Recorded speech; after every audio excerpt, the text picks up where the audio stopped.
Legislative Caucus before officially calling our legislative session to order.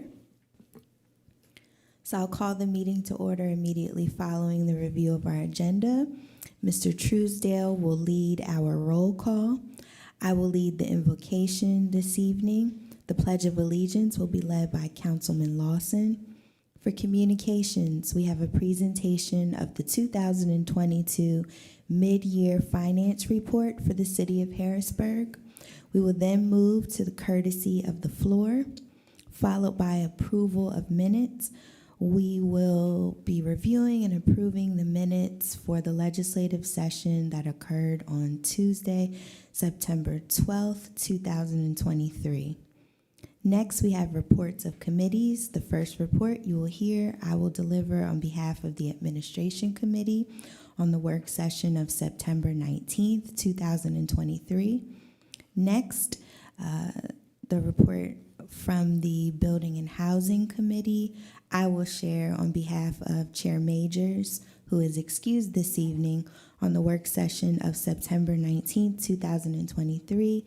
And the final committee report will be from Chair Rawls on behalf of the Parks, Recreation, and Enrichment Committee on the work session that occurred on September 19th, 2023. We do not have any ordinances for first reading or ordinances for amendment, and we do not have any ordinances for final passage this evening. We will then move to resolutions. We have Resolution 70 of 2023, which we will vote upon. Resolution 71 of 2023, which we will vote upon. And Resolution 73 of 2023, which we will vote upon. Resolution 74 of 2023 will move to the Administration Committee. Is there any old business, council members? Okay, any new business? Yes, Madam President, just sending a reminder for the last date for Hotspot Saturday. Okay, thank you. President Bowers, I may have some new business. I'm not sure yet. Okay, thank you. Any other new business? Okay, and then we will adjourn. So the time is 6:12 p.m. I would like to officially call our legislative session to order. Mr. Truesdale, could you please call the roll? Ms. Daniels, Here. Ms. Green, Present. Mr. Lawson, Here. Mr. Majors, Ms. Rawls, Present. Mr. Rodriguez, Present. Ms. Bowers. Present. Please note for the record that Councilman Majors is excused this evening. I will lead the invocation. If we could please keep the following residents, families, and friends in our thoughts and prayers in the coming weeks and months ahead. Mr. Richard Smith, he received his formal education in the Harrisburg School District, where he played basketball and football for the John Harris Pioneers.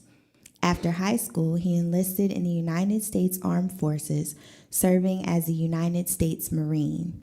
He was a skilled tradesman and furnace operator at Dayton Parts. He was an avid Steelers fan. Mr. James Mays attended Harrisburg High School and Lincoln University.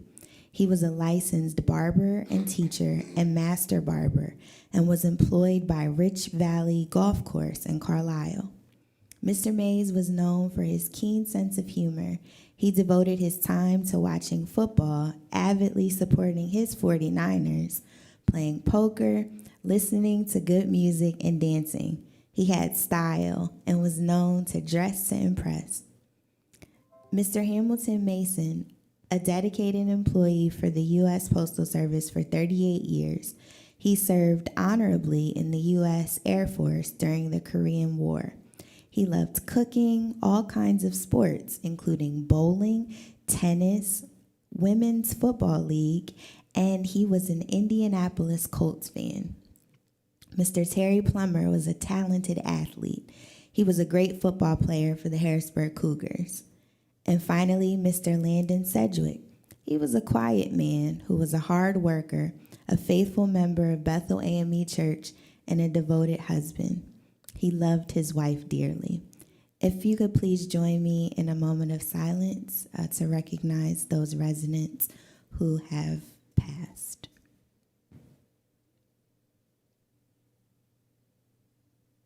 Thank you. The Pledge of Allegiance will be led by Councilman Lawson. Please stand and face the flag.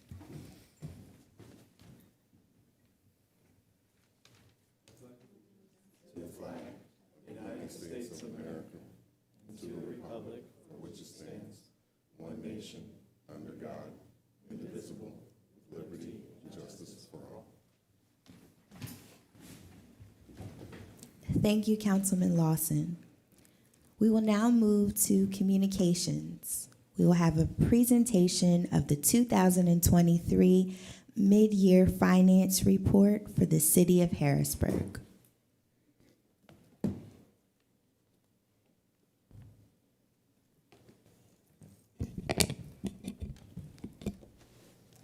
Want to start?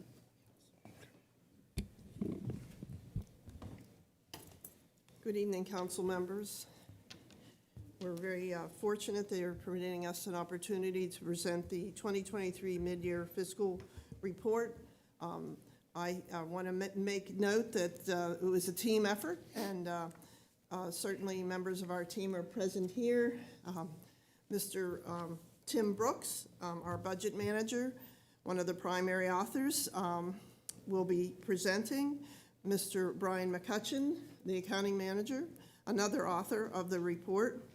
And then we have Ms. Tracy Fountain, CPA, who's on our team, who helped us with forecasts for both expenditures and revenue. And I don't see Ms. Leandra Smith Manning, but she helped in many, many ways help us prepare it and bring it forth to you. And I want to thank my team. And of course, I hope I made some contributions as well and helped direct the path of the report. And Mr. Brooks will begin the presentation, and then Mr. McCutcheon will be following him. And then if we have any questions, of course, we'll be happy to address them. Mr. Brooks. I think this is as close as I can get it. Is everyone, can you hear me well? Well, good evening, council. Before you is the 2023 mid-year fiscal report. Prepared by myself, Timothy Brooks, Ms. Marita Kelly, Brian McCutcheon, again, Tracy Fountain, and Leandra Smith Manning. On page 1 is merely a summary of the first 6 months in review with highlights we intend to cover over the extent of the report.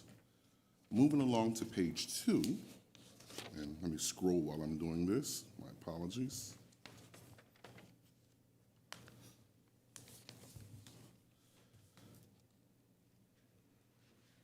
Moving along page 2, you'll see table 1, which shows the general fund summary through 2023 mid-year.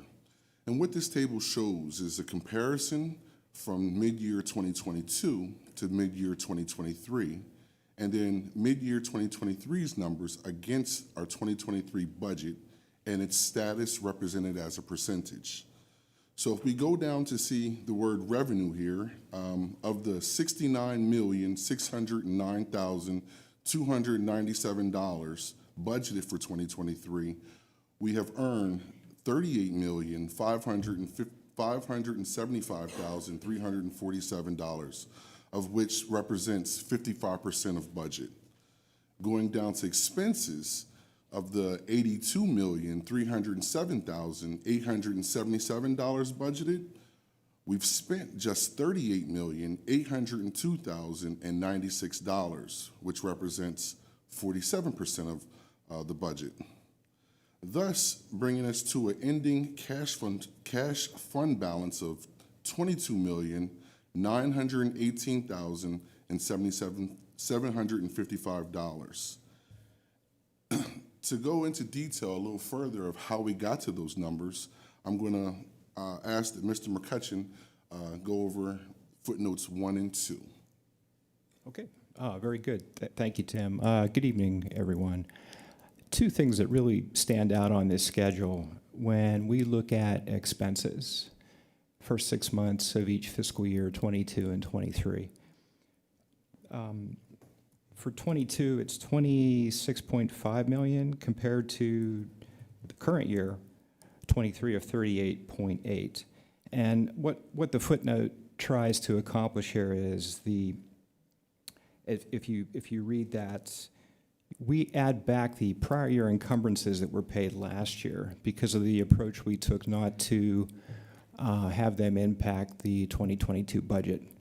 Whereas this year we're doing it the more traditional way of adjusting the budget, which we had done previously in request to you to plus up, if you will, the 23 budget.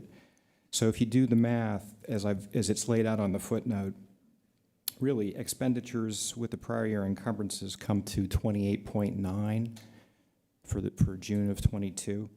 And when you compare that with current year of 38.8 million, we still have an increase in the current year of 9.8. And that is mainly comprised of the final payoff of the forbearance liability with AMBAC back in March of this year. And then also due to there's more of an action in the current year for capital expenditures, capital improvements. In this example, in particular, the bureaus of fire and IT have expended more during the current year, which makes up another $1 million roughly. So that accounts for that difference comparing the first 6 months of 22 and 23. The second footnote is it's a bit of a rarity, mainly because it's always, when you look at cash and you say how we go from point A to point B, picking on 3 items is extremely rare, but the math works. And again, from June 30 of 22 through June 30 of 23, we started at 34.5 million. The first item is back in July of last year, there's the 8.8 million that was done in ARPA funding to move to the general fund for revenue replacement. Then in December of last year, we did the first partial payment to AMBAC of 12 million. And then, of course, in March of this year, the final payment. So again, going from June 30 of 22, and you add in or subtract those 3 items, you get to 23 million approximately at the end of June of this year. So that's, what does that tell us? It's reconciled in that manner, but it also reflects that revenues and expenses during the course of that fiscal period from June 30 to June 30 were very well matched, if you will. Essentially, revenues equaled expenditures during the course of that June to June period. Okay. Yep. Moving along to page 3, you'll see table number 2, which is the general fund key revenue sources through 2023 mid-year. While we anticipate entirely to be on pace to budget, I only intend on commenting on the revenue sources that appear to jump off of the page. So if we move all the way down to rental revenue, and you'll see down below, it's rental revenue, and it comes in at 632% through the first 6 months. Much of that has to do with the PennDOT right-of-way payments related to the I-83 widening project. Those payments have been coming in pretty robustly because they're trying to prepare themselves for that widening project, which is inflating our revenues and within rental revenue. And then moving down to other financing sources, we're tracking slightly above budget at 134% through 6 months. We anticipate things to level out through the remainder of the year and being right on budget as we anticipated. Moving down to the total here, again, of the 69,609,297 we budgeted, we've earned 38.5 million, which represents the 55% of budget. Going down to table 3, which is the general fund key expenses through 2023 mid-year, Again, we anticipate to be on budget through 2023. However, the 99% that we see down below in debt service stands off of the page to me, as that largely is contributed to the AMBAC payoff we did here in March of 2023. And again, going down to the total of the $82,307,000 and $307,877. We have spent just $38,802,096, which represents the 47%. Scroll here, my apologies. Page 5, which shows the Neighborhood Services Fund and its mid-year results, of which they have used just 40% of their budget in both revenue and expenditures through the first 6 months. The remaining pages 6 through 9 highlights our other 11 remaining funds and the statuses through their mid-year. I'll scroll through those so we can see them, but I will not touch on those if no questions come about.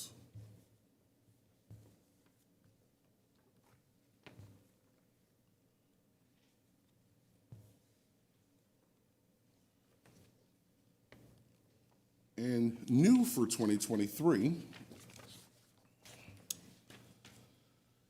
new for 2023 mid-years report, we decided to help give an outlook throughout the remainder of the year by providing a 2023 revenue and expenditure forecast. And again, I'd like to turn it over to Mr. Brian McCutcheon so he can go further into detail on the forecast for revenue and expenditures.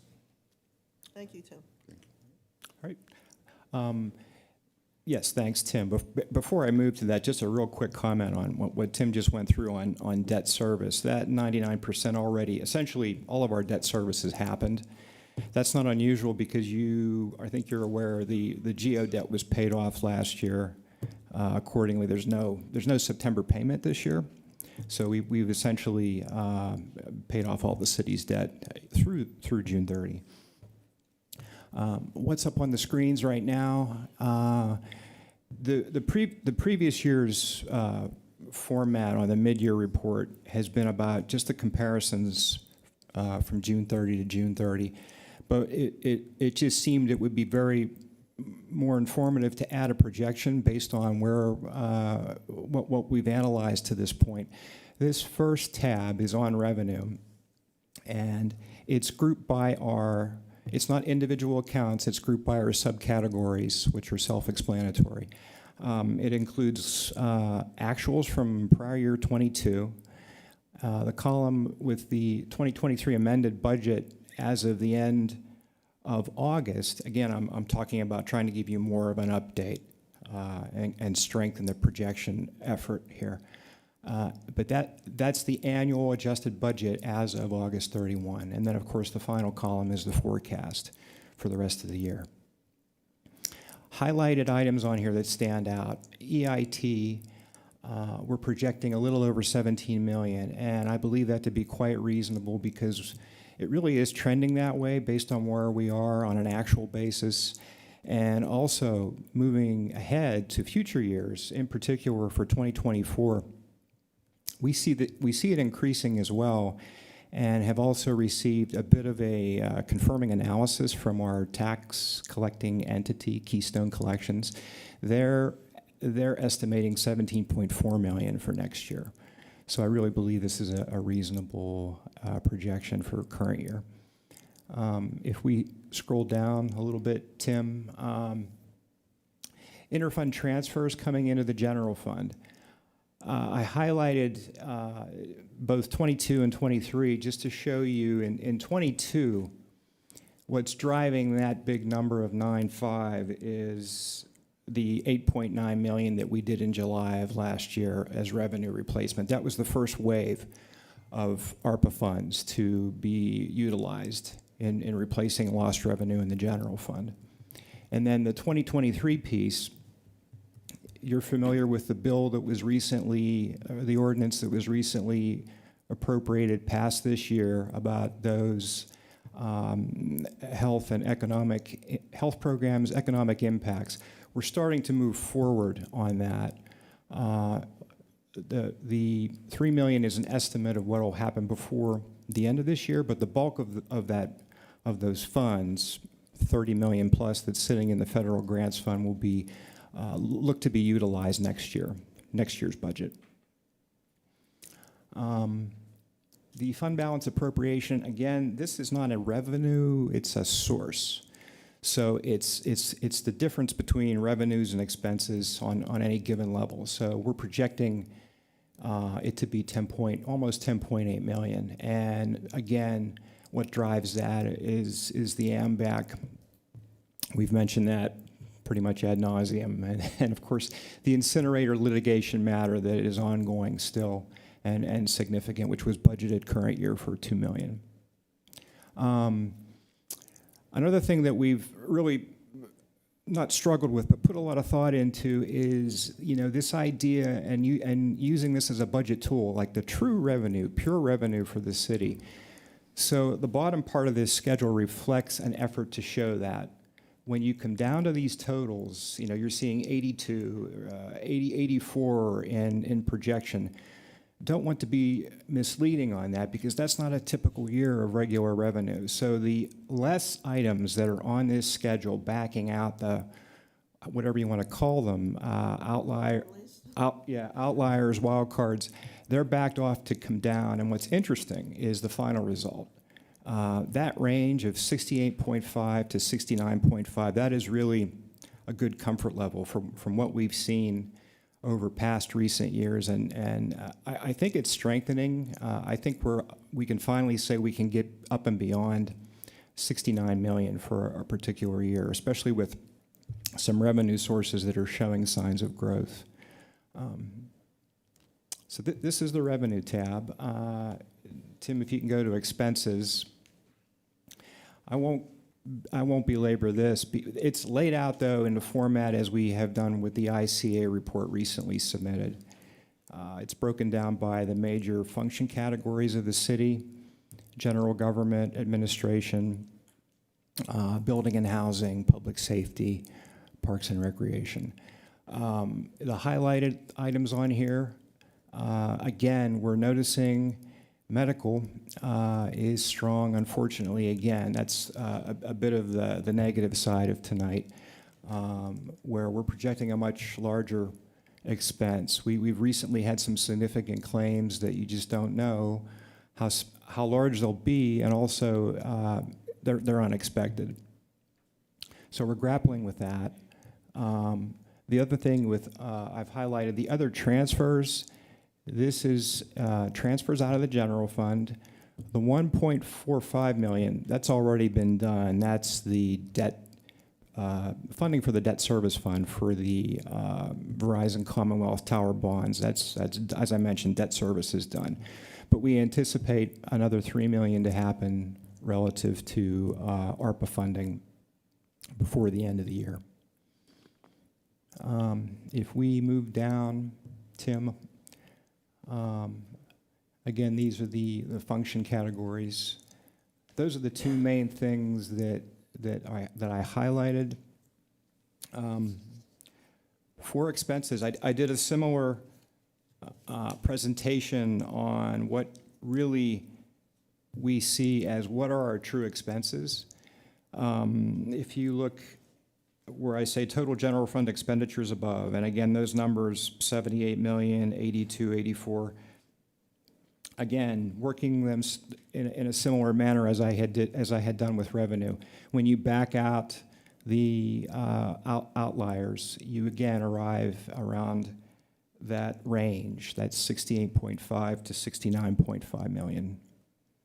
In a perfect world, a perfect year, that would be what I would think we would see, but of course, that time has not come yet. Last tab is the additional tab, and this is we just threw this in here to give you a better comparative of June 30 numbers And also there's August, for the first 8 months of the current fiscal year. And the top part is revenue, broken down by those two subsections, 6 months and 8 months. And typically you would expect to see through the first 6 months around 50%, and that's what we're seeing there. We come down to 8 months, and you would expect somewhere around 2/3, and the current year is looking really, really strong on that kind of a calculation. Last year it was much higher because of the ARPA funds that were drawn into the general fund. That inflated revenue. Did the same thing, Tim, if you scroll down just a little bit on expenditures, same approach. Again, current year, 47%, first 6 months, that's what you'd expect roughly. And we come down to the 8-month timeline, and it's 61.5%, a little less, but it's a better gauge. When you look at the prior year, we weren't incurring or actually expending as much, even during the first 8 months of the fiscal year. Some of our larger expenses happen in the fall. But we're trending, as far as the trend goes, the 2023 year is looking more toward the what you'd expect. Third section is the fund balance breakdown. You see that as a source in our revenue budget, that $12,698,000.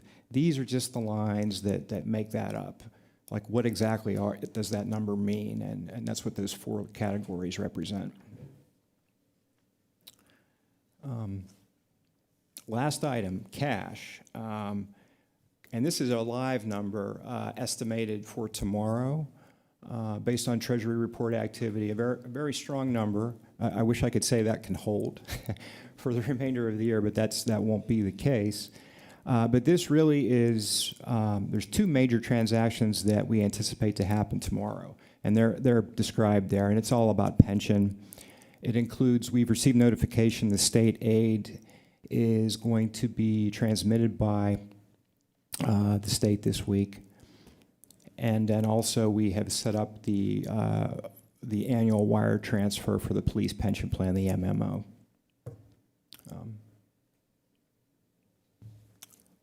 That completes those tabs. Finish up. Yes, thank you again for being patient with our kind of long and a little bit complex explanation, given all of the activity that you and the mayor and the council has directed us to execute during the fiscal years 22 and 23. And we are poised to answer or clarify any items within the report as directed by Chair Green. And we're just happy that you were able to give us this amount of time to present and to have these 2 lovely gentlemen give you a clear, specific examination of the first 6 months mid-year. Thank you. Thank you. At this time, I'll defer to our Budget and Finance Committee Chair to lead discussion or answer any questions council members may have. Vice President Green. Thank you, President Bowers. Thank you all for being here tonight. I appreciate the in-depth dive into our finances so far in the first 6 months of this year.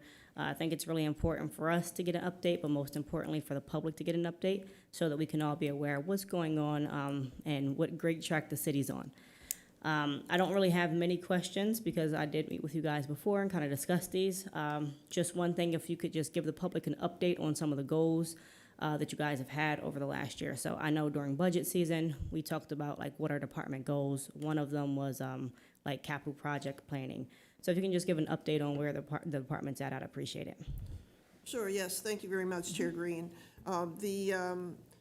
A lot of interesting things are going on right now. Today, we had a meeting with Pattern Stream, which is the new budget book software that is, luckily for us, is aligned with the new Munis ERP system. And so Tim is actually taking the lead on that project, and he's light years ahead of me. The gentleman's pulling data out of Munis, and he's lining it up in the right columns, and I'm like, I can't see. But it was just very thrilling to know that you're going to see a document that everyone can be proud of. There will be organization charts, there will be mission statements. We're asking the mayor for a transmittal letter. And next year we want to move I think this is kind of my specialty, into the performance management, performance measurement components. Now, we're going to probably test pilot 2 departments. I haven't decided exactly what department. One of them for sure is fire. But it's difficult to do every department the first year for performance management, performance measurement. So we're going to test pilot 2, and then in the following year, in 2026, we'll hope to have every department provide some level of performance measurements. Fire is kind of an easy department because good or bad of what they do. So we know property loss, so forth and so on. Those are uniform statistics. Police are very similar. They have the uniform crime statistics. So it could be police and fire, could be maybe one public safety, one public works. We're not sure, but we do think, we're thrilled to say that's going to be forthcoming, and I know Tim will do a grand job at leading that process with the pattern stream budget book. I'm leading the charge for the capital improvement program. We have 4 respondents, and we're hoping to choose the best applicant and have them on board again to assist Tim and Brian in the capital, and the rest of our team. I don't mean to exclude Ms. Fountain. She's doing a fantastic job. And she's doing some real specific work for us that relates to program forecasting and projects for revenue and expenditure forecasting, and every day she takes on something new. So I'm sure, hopefully, we're not overwhelming a brand new employee who's doing an excellent job. But at any rate, so we do hope to get the capital group up and running. Pattern Stream's supposed to actually have a kind of a start date of like October 6th. We're hoping that the CIP will have a start date of like October 20th.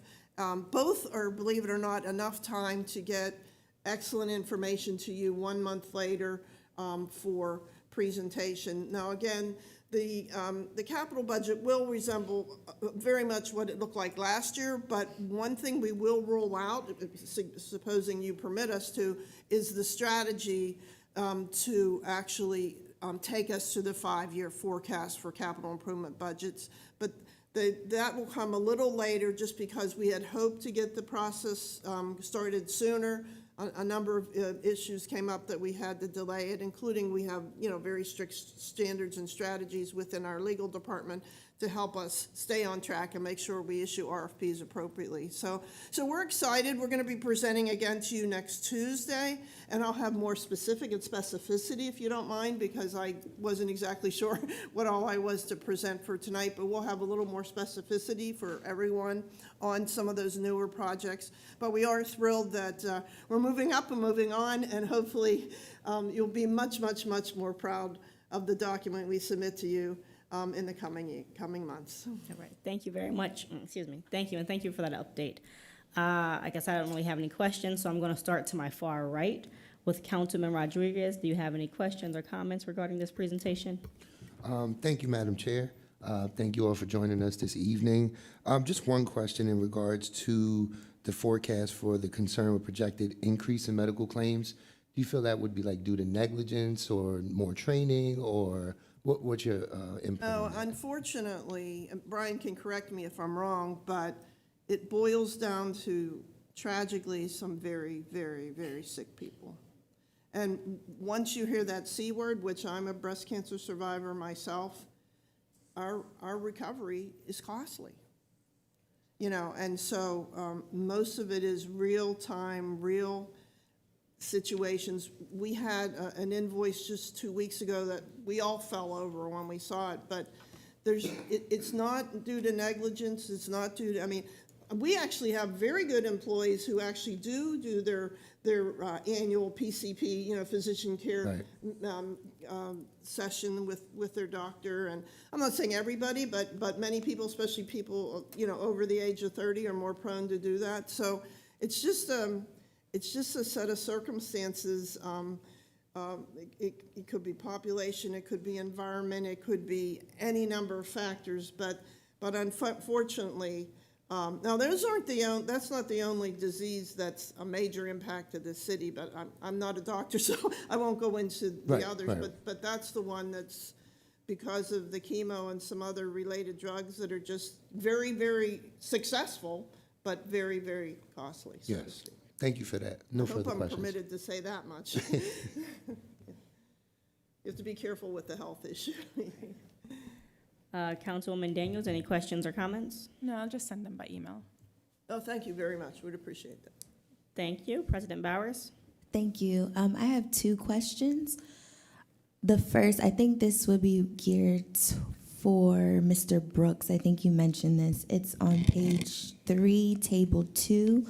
It's the rental revenue related to rental income due to PennDOT on the I-83 project.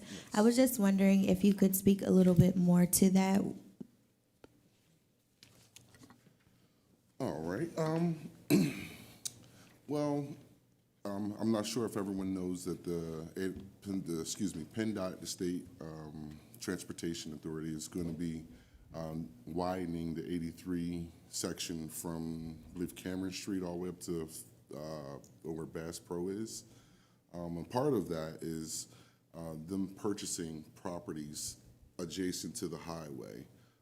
Some of those properties adjacent to the highway belong to us, in which us Many of meaning them belong many to the of city. yes to the city, and therefore when they purchase those properties, those purchases come to us as revenue.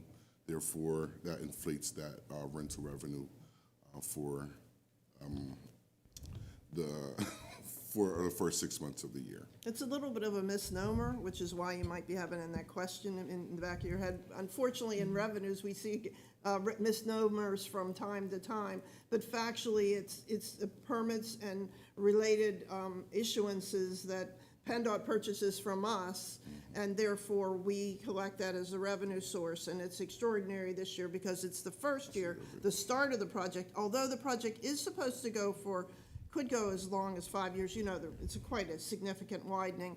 So, and you've already seen where 81 was widened, but that wasn't in the city, and this is. So that's largely, hopefully that's helpful. Thank you. My second question is related to, it's the same table, but it's at the top of page 4 with the intergovernmental revenue expected. The note is the Commonwealth will not issue the public safety services payment until this month. So I was just curious, when, considering that the month is almost over, when do you anticipate to receive? We're kind of at their mercy. Remember the budget, well, you probably know better than any of us, the budget was approved a little later than normal. So whenever it gets approved later than normal, then our payment, for whatever reason, and I don't know the exact rationale, and I'm not criticizing, and I'm just explaining, it gets pushed back. So likely it'll be more like mid-October to maybe mid-November, but we just don't know. We're kind of at the mercy of the Commonwealth whenever they issue the check to us. But that, I think that's the reason for the delay, is that the budget was not approved on time. Okay. Actually, President Bowers, and this just updated. I mean, $5 million is in the House already. Oh, it for is? for embarrassed. for capital fire protection. That's been received this week, and then I mentioned earlier the state aid coming from. Yes. That's 3.7. So you take those two, and there's that's the main makeup of the intergovernmental revenue. Okay. So I think we're good. September is a heavy revenue month for the city, definitely. And he's a little tricky. I should always ask him before I show up at the meeting. No, thanks for clarifying. I did see the 3.7, but I wasn't sure the Yeah, I'm remainder. very So sorry. thank you. Sorry to miss. That's okay. Thank you. I don't have any other questions. Thank you. Councilman Lawson? Thank you. No questions. Thank you, and Councilwoman Rawls. Thank you. I just had one, and good evening, and thank you for being here, and thank you for your detailed report. It was just a clarification on the, may forget the name that you called it. I think it was maybe like evaluations for workers. You had a name, and I can't. The performance management? Yes, I'm like, you said I meant to write it down. Yeah. Is that, in other words, like evaluation process, or No, what does? performance measurements are more sorry. that certainly is a form and a measure, is Oh, the employee performance reviews, which were conducted and are being finalized as we speak for management, just so everybody knows. I do know that's true. I'll check my facts from now on. But at any rate, no, this is like, for instance, as I mentioned, with uniform crime statistics, it's, how many crimes were cleared. For instance, our lieutenant is terrific at clearing homicides, tragically. But, if there's 5 homicides, he clears 4. How many, different, burglaries, how many were cleared. For Parks and Rec, it's, excuse me, how many new parks, how many new playgrounds, Okay. how many, and usually productivity driven, so I'm not hitting the right targets right this minute, but it's mostly the productivity for each department that we're defining for city council so that they know what the return on their investment is for every dollar they invest into each department. Is the department really delivering? This gives you kind of a measurement. And we know our other fellow cities throughout the Commonwealth do this, and Okay. would like to do this and do it well and be able to present it back to you in the form of your budget. Oh, that's, okay. The That would be city's great to the see, mayor's like you budget, but said. you'll Okay. approve it, of course. Yes, all right. Thank you so much. I wasn't sure exactly, I just needed some clarification. Other than that, I didn't have any questions on the budget. I know soon we'll dive into a larger one, so I'll just wait for that. So thank you.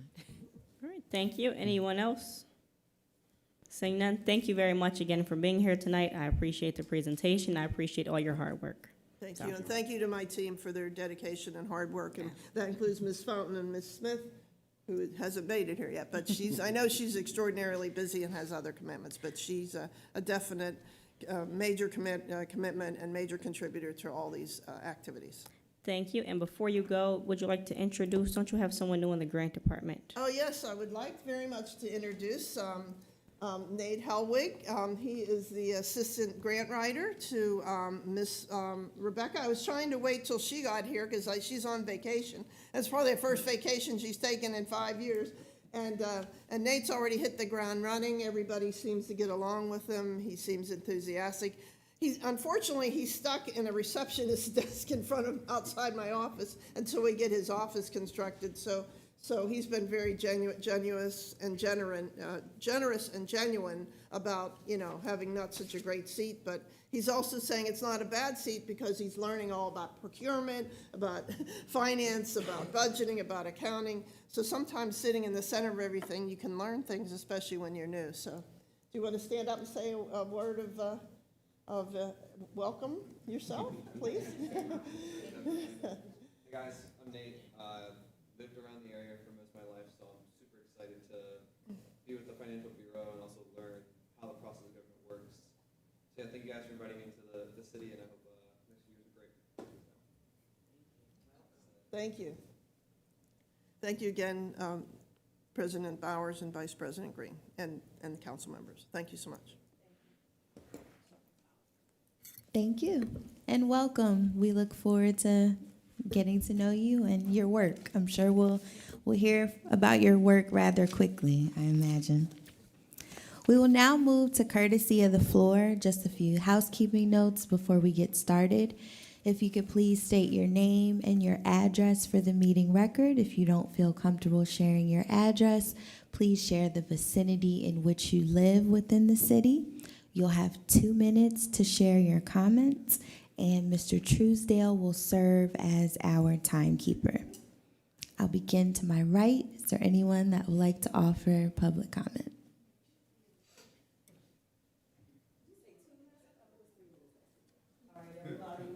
Lonnie Gay. I'm a daycare provider in the city of Harrisburg. Oh, shoot. Oh. You can hold it if you want, if that's easier. Okay, so I'm here for 3 things today. One, we talked about me giving the check to Candy, okay? Candy still took me to court, right?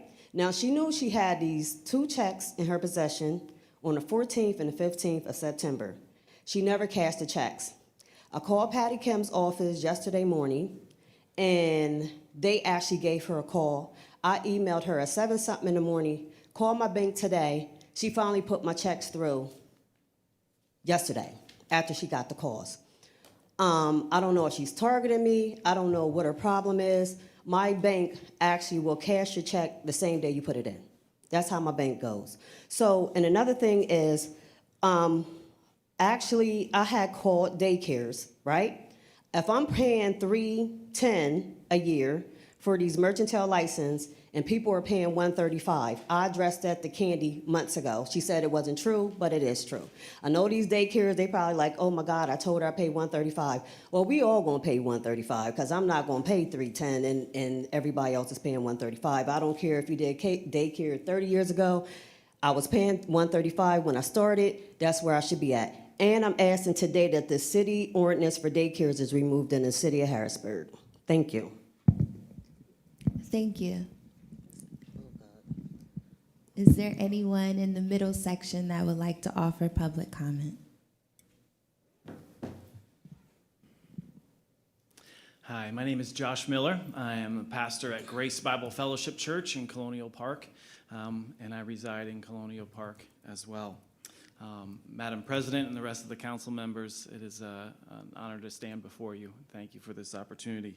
But I respectfully stand before you in order to give voice to the 950 preborn babies who were murdered last year at 1514 North 2nd Street in Harrisburg. And I understand that not everyone considers abortion murder, but murder is the willful termination of a human life, and therefore I understand and recognize abortion to be murder. Each life is precious in the eyes of its maker, and God has given the responsibility to government to preserve and protect the innocent from abuse. And that is why I stand before you as representatives. Yet the opposite is happening. And the government at times is applauding and even funding the ultimate abuse of the most innocent among us, where innocent blood is being shed, the very blood from the womb of a mother. And I do understand that abortion is legal in Pennsylvania up to 24 weeks of a child's life. But I believe there are still some things that you can do as council members to promote life in the community of Harrisburg. One, I would encourage you to be informed. While abortion is legal up to 24 weeks, by that time the baby is touching and feeling and experiencing pain and moving all around. And even up to 12 weeks, the baby's limbs and bones and teeth and taste buds are able to be seen. And all organs are forming and the heart is racing. And I will say this, the abortion industry is particularly devastating to the minority communities among us. While the black community only makes up 12.7% of Pennsylvania's population, 44% of the abortions are committed within the black community. I believe the black community is being targeted specifically, and I encourage you to promote life. Secondly, in addition to being informed, I would ask you that you would use your position to promote life. As I have witnessed from previous legislative sessions, you have the authority to invite certain businesses and services into the city. You also have the authority to make it difficult for certain businesses and services in the city. And I would encourage you to make those businesses and services that promote life, provide alternatives to abortions, to invite them and allow them to promote their education within our city. Thank you. Anyone else in the middle section that would like to offer public comment?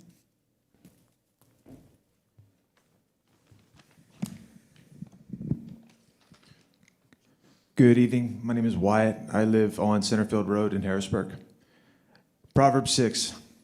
There are 6 things that the Lord hates, 7 that are an abomination to him: haughty eyes, a lying tongue, hands that shed innocent blood, a heart that devises wicked plans, feet that run rapidly to evil, a false witness who declares lies, and one who spreads strife among brothers. Matthew 18 says, and he called a child to himself, and this is Jesus Christ, and said to them, truly I say to you, unless you change and become like children, you will not enter the kingdom of heaven. And whoever will humble himself like this child, he is the greatest in the kingdom of heaven. And whoever receives one such child in my name receives me. What does that mean to kill a baby? Let's think about that for a second. But whoever causes one of these little ones who believe in me to sin, it is better for him that a heavy millstone be hung around his neck and that he be drowned in the depths of the sea. What about killing them? Further down in 18, see that you do not look down on one of these little ones, for I say to you that their angels in heaven continually see the face of my Father who is in heaven. Is this true about the baby in the womb too? Jesus was an embryo in Matthew 1.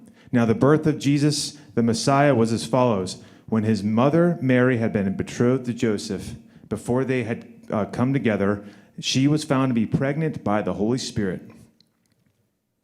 But when he had thought this over, Joseph, behold, an angel of the Lord appeared to him in a dream, saying, Joseph, son of David, do not be afraid to take Mary as your wife, for the child who has been conceived in her is of the Holy Spirit. I thank God that our Lord Jesus was not born in this city. Amen. Child murder is not health care. It is dripping red death care. The body inside the mother's body is not the mother's body. This is the science. Choice for the mother equals no choice for the baby. A baby is entitled to equal rights at fertilization.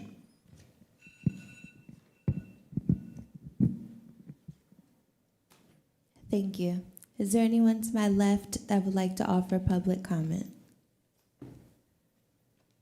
Seeing and hearing no one, we will move forward with our meeting agenda. Next, we have approval of minutes for the legislative session that occurred on Tuesday, September 12th, 2023. Council members, are there any revisions to those meeting minutes? I would like to entertain a motion to add an addendum to the meeting minutes for the legislative session that occurred on Tuesday, September 12th, 2023, to include committee reports from the Administration Committee and the Budget and Finance Committee. Second or so moved? Which one am I? So moved. Is there a second? Second. Thank you. Are there any questions or comments related to the motion? Okay, seeing and hearing none, Mr. Truesdale, could you please call the vote? Ms. Daniels, Sure. Ms. Green, Yes. Mr. Lawson, Yes.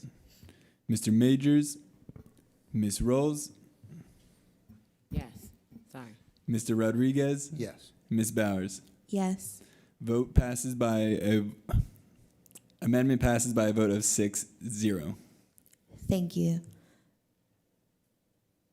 So the legislative session, the minutes for the legislative session of September 12th, 2023, as amended, will be added to the record. Next, we have reports of committee. The first report you will hear this evening, I will deliver on behalf of the Administration Committee on the work session of September 19th, 2023. On Tuesday, September 19th, 2023, the Administration Committee met to discuss one resolution, Resolution 73 of 2023, a resolution appointing Mr. Oscar L. Douglas to serve on the Building and Housing Code Board of Appeals of the City of Harrisburg. Mr. Douglas was present to answer questions from council members. Mr. Douglas introduced himself and shared an overview of his resume. He reminded members of council and members of the public that he served from 1985 through 2006 as the city clerk. Mr. Douglas has been a homeowner for 40 years. Council members asked the following questions. What impact do you think you can make on the Building and Housing Code Board of Appeals? Why do you want to serve? And Are you aware of any conflicts of interest? Mr. Douglas responded that he hopes to use his previous experience working with board members and legal counsels as an impact on the board. He loves the city of Harrisburg and city government. He shared that retirement has given him the opportunity to give back. He quoted, "One of the highest duties that we have is to serve others." He does not have any known conflicts of interest. I reviewed the role of the Building and Housing Code Board of Appeals, which is to hear appeals from orders in the form of written notices to comply with the Building Code, Mechanical Code, Housing Code, Electrical Code, Plumbing Code, Property Maintenance Code, Residential Code for 1 or 2 family dwellings, Fuel Gas Code, Existing Building Code, Uniform Construction Code, rent withholding ordinances, and codified regulations promulgated under the authority of such enactments, issues by the code's administrator or his or her designee, and to perform such other duties as the mayor or council may assign it. Mr. Douglas will be filling the vacancy on the board previously held by Mr. Boris Hines and fulfilling the remainder of his term, which commenced on March 1st, 2023. Mr. Douglas's term shall commence on the date that the resolution is put into effect and will expire on March 1st, 2026. I encourage my colleagues to support Resolution 73 of 2023. By supporting this resolution, we are ensuring that the Building and Housing Code Board of Appeals can function at a full complement. This concludes the report of the Administration Committee. The next report you will hear this evening, I will deliver on behalf of Chair Majors from the Building and Housing Committee on the work session of September 19th, 2023. On Tuesday, September 19th, the Building and Housing Committee met to consider one resolution, Resolution 70 of 2023. A resolution approving the disposal of certain personal property owned by the city of Harrisburg, which has exhausted its useful life for city operations. Harrisburg Bureau of Police provided an explanation of the resolution. The city is looking to donate 26 tasers and the necessary equipment for their operation, including batteries and cartridges, to UPMC Harrisburg Public Safety. The cartridges, a part of the system, are nearing their expiration date, and the City Bureau of Police is transitioning to a new system. Councilman Majors notes he would recommend to our colleagues to support the resolution. This concludes the report of the Building and Housing Committee. The final committee report you will hear this evening will be shared by Chair Rawls on behalf of the Parks, Recreation, and Enrichment Committee on the work session of September 19th, 2023. Chair Rawls. Thank you, President Bowers, and good evening again, everyone. On September 19th, 2023, the Parks and Rec and Enrichment Committee met to discuss Resolution 71 of 2023, which is a resolution authorizing the City of Harrisburg to negotiate and enter into a professional service agreement with Evolve LLC to develop a comprehensive recreation, park, and open space plan.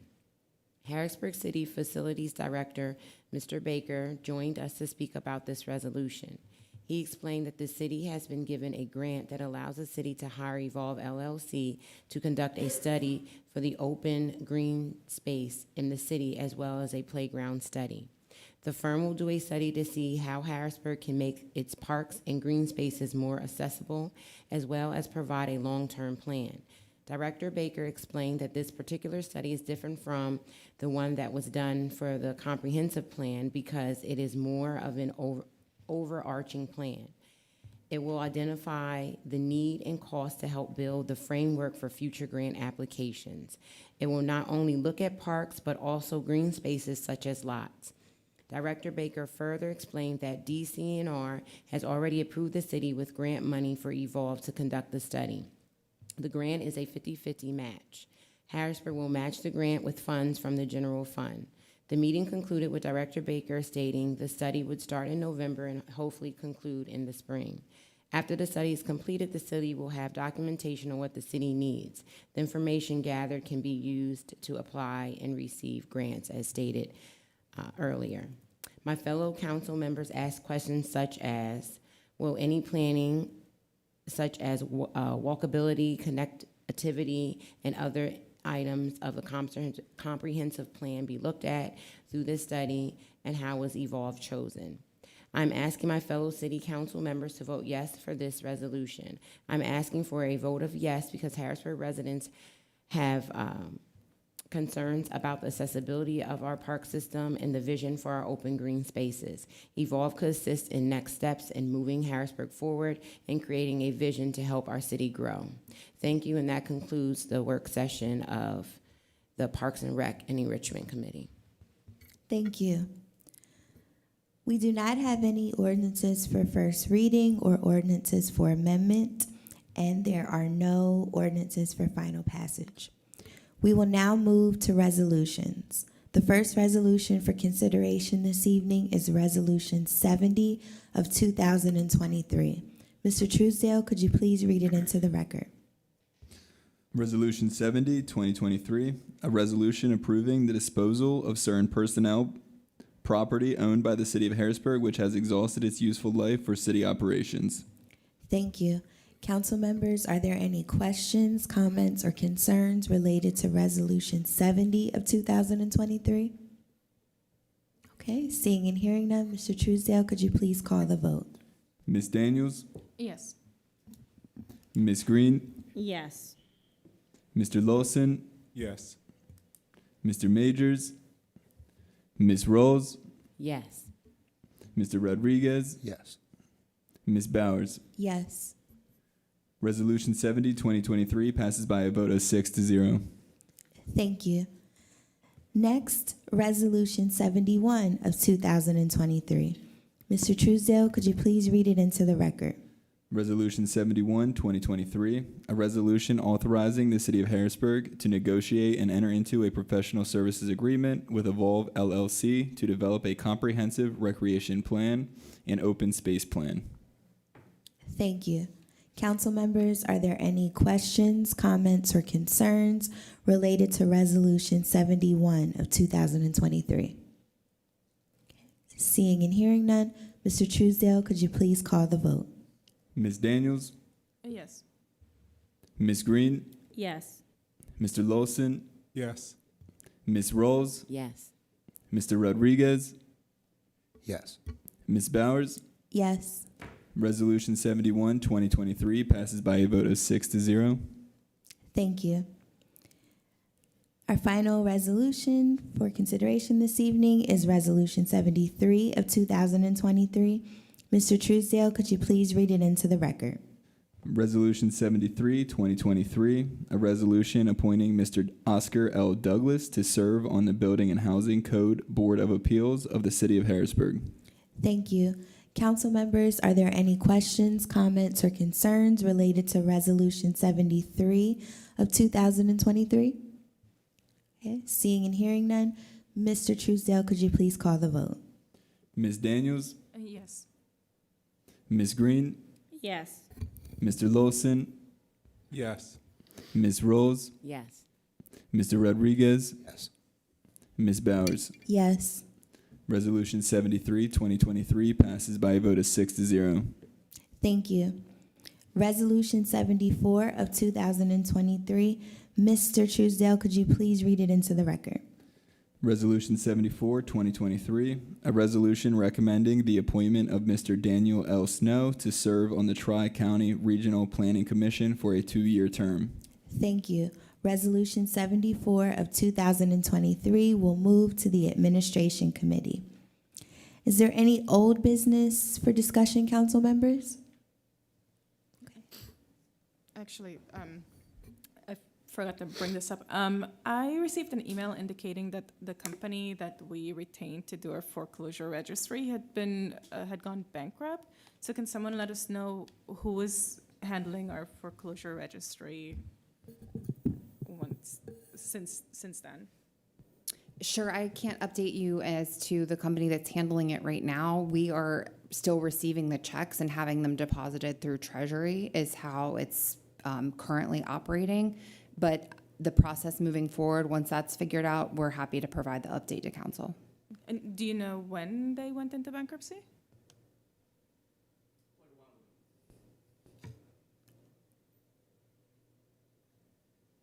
Thank you. Thank you.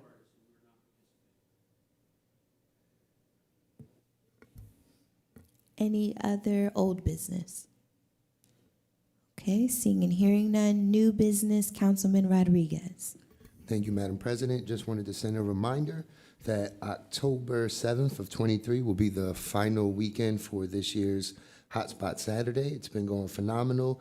We will be on the south side with the cleanup, 9:45 arrival time for departure at 10 a.m. into the community. We'll be right off of 13th in Hanover. For more information, you can email rrodriguez@harrisburgpa.gov. Thank you. Thank you. Councilwoman Rawls? Yes, thank you, President Bowers. I just wanted to give everybody an insight on what's happening in Harrisburg during the weekend of September 29th for family, singles, and couples. Couples and singles, you can get your weekend started off early by visiting the District Bar and Lounge located at 1014 North 3rd Street on Thursday, September 28th from 5 to 7 p.m. for happy hour. Also, please go out and support our Mighty Mighty Cougars football team on Saturday, September 30th at 1 p.m. as they claw through the Altoona Area High School football team. The game will take place at our home stadium. Go Cougars. There will be a suicide awareness event on Saturday, September 30th at 3 p.m. The event will take place at Italian Lake. Please remember that mental health matters, so please support this event if you are able to. If you haven't already, please get your tickets for the second annual Tears for Tarina Sneaker Ball. Just a little bit more information on that. It is on Saturday, September 30th at 7 p.m. There will be music by a special guest DJ. It's also a secret upscale location where you won't get the information till you purchase tickets. For singles is $65. For couples is $120. Ticket info, you can go to tearsfortarina.com. That's TEARSFORTARINA.com. And if you have access and you have a Facebook account, you can also search for Tears for Tarina Second Annual Sneaker Gala, and you will find more information. I attended last year. It's an excellent event, so if you can go, please do. And that is it for what's happening in Harrisburg this weekend. Thank you. You're welcome. Before we adjourn, I just wanted to note for the record that Harrisburg City Council hosted an executive session prior to the start of tonight's legislative session to discuss legal matters. Council members, the time is 7:18 p.m. I will entertain a motion to adjourn. So moved. Is there a second? Second.